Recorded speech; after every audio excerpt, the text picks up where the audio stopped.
Sa ngalan ng Ama, ng Anak, at Espiritu Santo. Amen.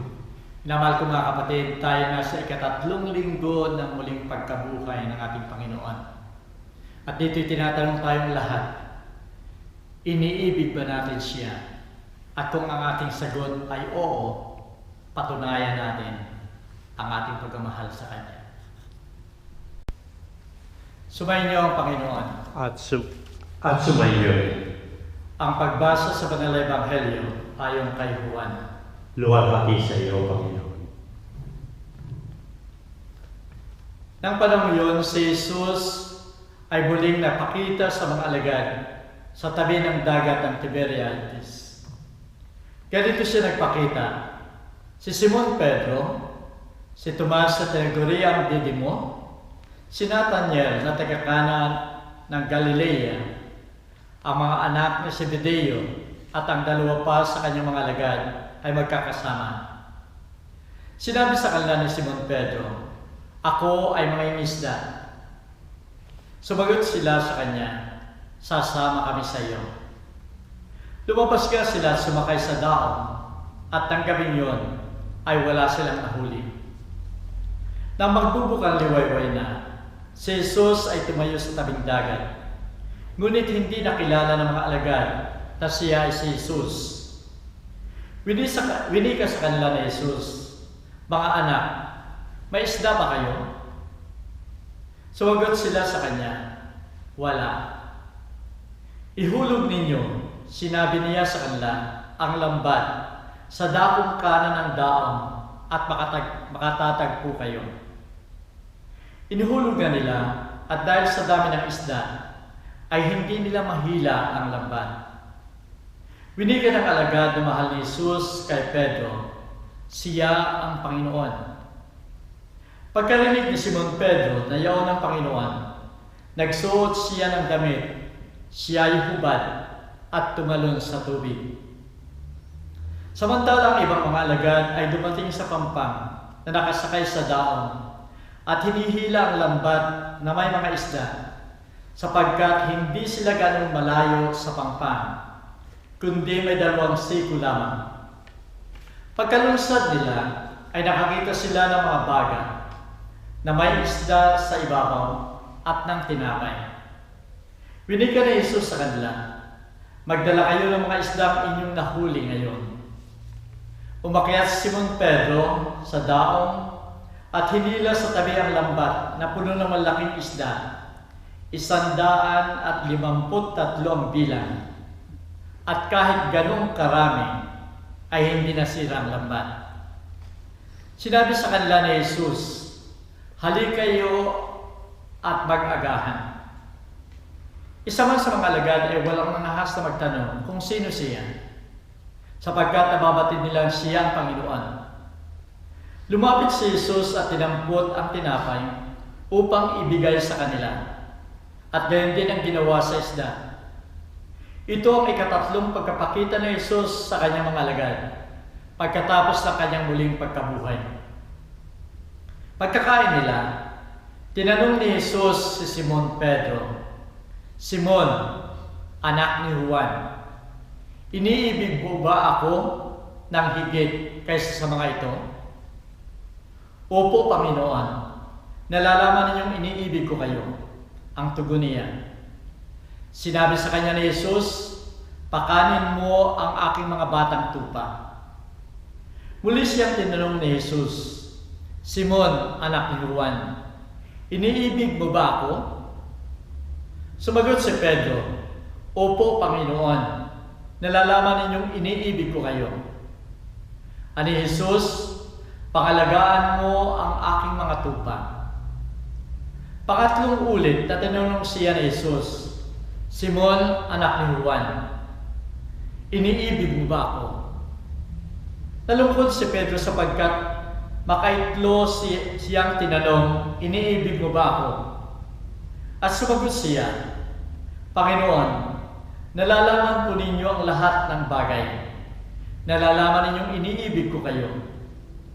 Sinabi sa kanya ni Jesus, "Pakanin mo ang aking mga tupa." Tandaan mo, noong kabataan mo pa, ikaw ang nagbibihis sa iyong sarili at lumalakad ka kung saan mo ibig. Ngunit pagtanda mo, iuunat mo ang iyong mga kamay at iba ang magbibihis sa iyo at dadalhin ka kung saan hindi mo ibig. Sinabi niya ito upang ipakilala kung paano mamamatay si Pedro at gayoy magpaparangalan niya ang Diyos. Pagkatapos sinabi sa kanya ni Jesus, "Sumunod ka sa akin." Ang salita ng Diyos. Purihin ka, O Kristo. Minamahal ko mga kapatid sa pananampalataya, kung pupunta tayo sa Ebanghelyo ni San Mateo, chapter 16, verse 18, sinasabi ng ating Panginoon, "Ikaw ay Pedro, at sa batong ito ay itatayo ko ang aking simbahan. At hindi mananaig ang pintuan ng kadiliman o kasamaan sa simbahan ito." Ito'y napakaliwanag na pahiwatig ng ating Panginoon na siya ay magtatayo o nagtayo ng simbahan. Subalit ang katanungan, anong klase ng simbahan ang itinayo ng ating Panginoon? Sa banal na Ebanghelyo ngayon, at ito yung Ebanghelyo ni San Juan, napakaliwanag ang klase ng simbahan na ninanais ng ating Panginoon. We have to remember na si San Juan sa kanyang mga sulat sa kanyang Ebanghelyo ay punong-puno ng symbolism. At kung nais, sinasabi nga ng mga theologians, kung nais natin na makuha yung message ni San Juan, dapat alam natin kung ano mga kahulugan ng symbolism na yon. Sa banal na Ebanghelyo ngayon, ay may mga symbolism na dapat nating tignan sapagkat ito'y nagpapahiwatig kung anong klase ng simbahan ang itinatag o nais itatag ng ating Panginoon. Sinasabi sa banal na Ebanghelyo ngayon, sa pagkahuli ng napakaraming isda ng mga alagad, sinasabi dito ay mayroong 153 klase ng isda ang nahuli ng mga alagad. 153 kinds na isda. Sinasabi ni Saint Jerome, noong panahon yun, ito ang lahat ng mga klase ng isda sa daigdig. At itong lahat ito'y nahuli ng mga alagad. At ang interpretation niya, ang nais ng ating Panginoon sa kanyang simbahan, ang lambat na yan, ay nais niya na maisama ang lahat. Yung 153 ay nangangahulugan ng buong klase, lahat ng klase ng tao, the whole humanity, ay dapat mapaloob lamang sa isang simbahan. At ito ang plano ng ating Panginoon. Makikita natin dito, lahat dapat ng tao ay makasama sa simbahan, kasama ng lahat-lahat sa kanilang buhay. Yan man ay kasalanan, yan man ay mga paghihirap, yan man ay mga problema, ang lahat ng sakit ay dapat isama doon sa simbahan yan. At dito na pula pa natin, nang hinihila nila at punong-puno ng isda, naroon yung 153, the whole humanity. Sinasabi ditong napakaliwanag, hindi man lamang nasira ang lambat. Ito'y nangangahulugan na kahit lahat ng tao ay naririyan, kahit lahat ng mga problema sa community, sa simbahang yan ay naririyan, hindi masisira ang simbahan sapagkat ang nagtatag ng simbahang yan, ang lambat na yan, ay walang iba kundi ang ating Panginoon, ang Diyos mismo, at siya ang magbibigay ng solusyon sa lahat ng problema na dinaranas ng kanyang simbahan. Minamahal ko mga kapatid, kung titignan natin, para ito'y maging malakas sa simbahan, ang ninanais ng ating Panginoon ay yung katapatan. Unang-una yung pagmamahal at dapat pagsamba sa ating Panginoon. At dito rin sa banal na Ebanghelyo nagpapahiwatig na kailangan yung pagmamahal na yun. 3 ulit niyang tinanong si Pedro kung iniibig niya ang ating Panginoon. Unang-una, ito'y pagpapatunay na nais niya na maging tapat ang mga leaders katulad ni Pedro, maging tapat at tunay ang pananampalataya ng lahat ng miyembro ng simbahan. Yung pagtatanong niya ng 3 ulit kay Pedro, ninanais niya na ibalik si Pedro sa simbahan. Alam natin na 3 ulit niyang itinatwa ang ating Panginoon doon sa mga kalaban niya ng gabing yon. Nais ng ating Panginoon sa pamagitan ng 3 ulit na pagsasabi niyang, iniibig kita Panginoon, ay nais niyang ibalik si Pedro sa kanyang simbahan. Nais niyang ibalik yung dignidad ni Pedro, sapagkat nang itakwil niya ang ating Panginoon, nawala na siya ng dignidad, nawala na siya ng karapatan na maging alagad ng ating Panginoon. Subalit sa pagsasabi ng 3 ulit na pagmamahal, ibinabalik ng ating Panginoon si Pedro sa simbahan at ibinabalik yung kanyang posisyon na siya ay maging leader ng simbahan. Ito ay patunay lamang na tayong lahat ay dapat maging tapat upang maging membro, tunay na maging timbro ng ating simbahan. Minamahal ko mga kapatid, ang tanong kay Pedro, kung iniibig mo ako, ay siyang tanong sa bawat isa sa atin. Ang tanong sa atin ngayon, iniibig mo ba ako? Kaya mo bang magsakripisyo para sa akin? Kaya mo bang kalimutan ng iba para sa akin? Sapagkat ito ang tunay na pagmamahal. Ito rin ang sinabi niya kay Pedro nang sumasagot si Pedro ng oo. Sa ating pagsagot ng oo, alam ko lahat tayo sasagot sa tanong ng ating Panginoon kung iniibig natin siya. Alam ko na ang sagot ng bawat isa sa atin, yes Lord, o Panginoon, iniibig kita. Subalit kaya ba nating patunayan yung pagmamahal na yun? Sapagkat nais ng ating Panginoon na ibalik tayong lahat sa kanyang simbahan. Kung si Pedro ay 3 ulit lamang na nagtakwil sa kanya, tayo minamahal ko mga kapatid, kung tayo ay honest sa ating sarili at aminin natin, hindi lamang 3 ulit tayong nagtaksil sa ating Panginoon. Hindi lamang 3 ulit tayong nagkasala sa ating Panginoon. Malimit tayong nagkakasala. Kaya't yung pagtatanong niya sa atin ngayon, ay nais niya tayong ibalik sa kanyang simbahan. Na yung ating dignidad bilang miyembro ay makuha huli natin upang tayo maging karapat-dapat na miyembro ng ating simbahan. Kaya nga ang lahat ng ito ay tanungin natin sa linggo nito. Suriin natin ang ating sarili. Tayo nga ba ay tapat? Tayo nga ba ay nakahandang magsakripisyo o kaya natin magsakripisyo? Halimbawa, ang pagsamba sa ating Panginoon sa araw ng linggo. Kung sa araw ng linggo, ang dami nating mga activities. Of course, kasama dyan pagsimba. Subalit may mga iba pa, kailangan kayo mag-shopping, kailangan yung pumunta sa mga party, kayo ay may pupuntahan o inaanyayahan ng mga kaibigan.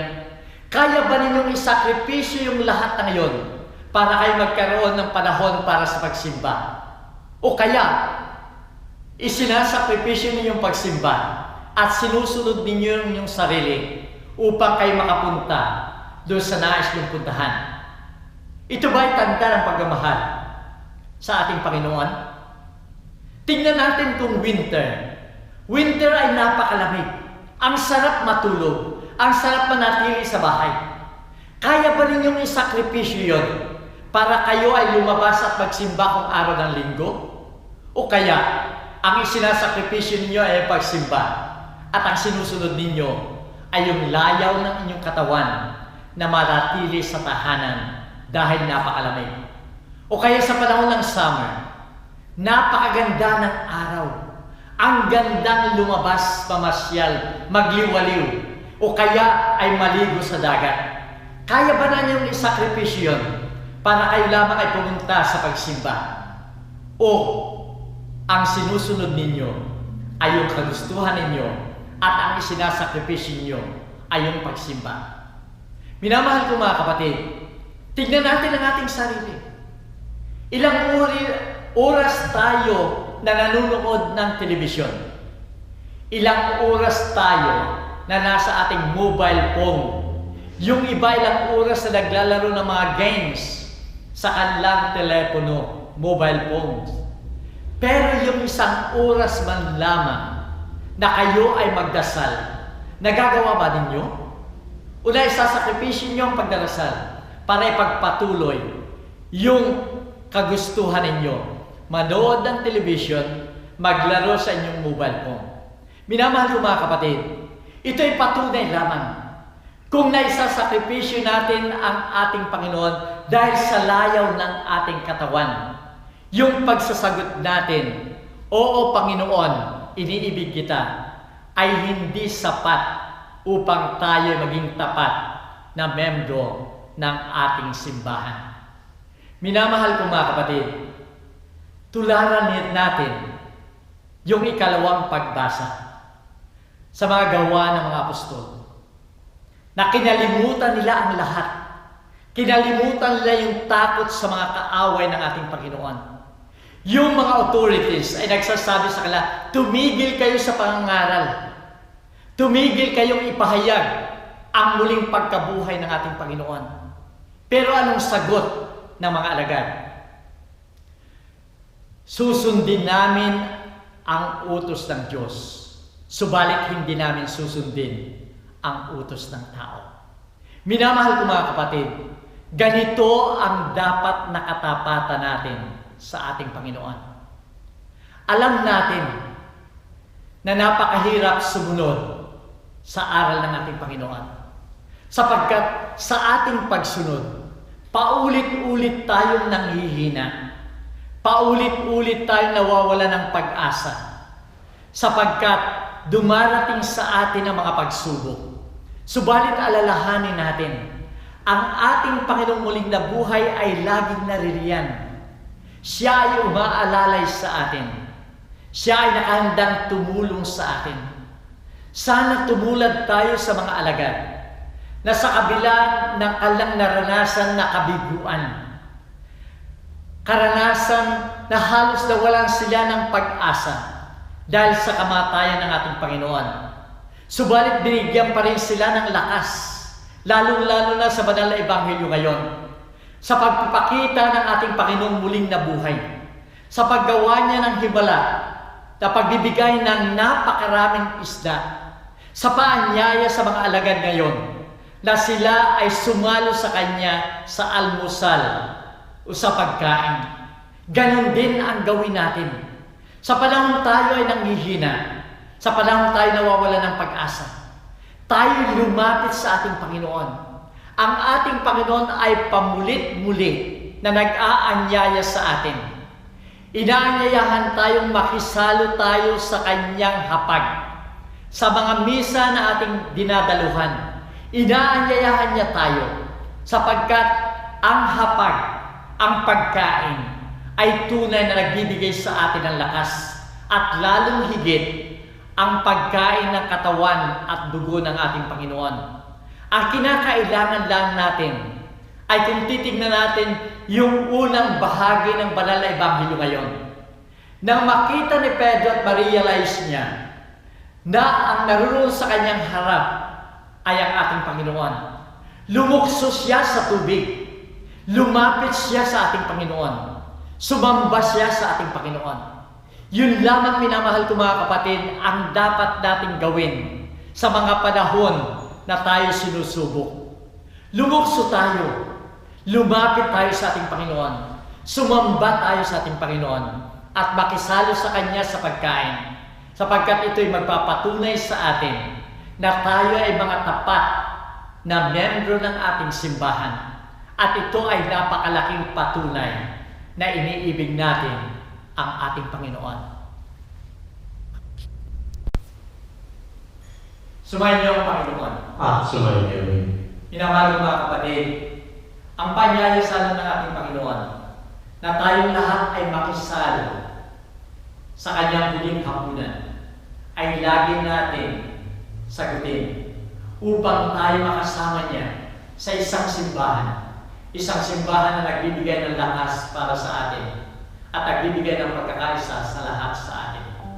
At naway magpalain kayo ng makapangyarihan ng Diyos, Ama, Anak, at Espiritu Santo. Amen. Kumain ng mapayapa. Salamat sa Diyos.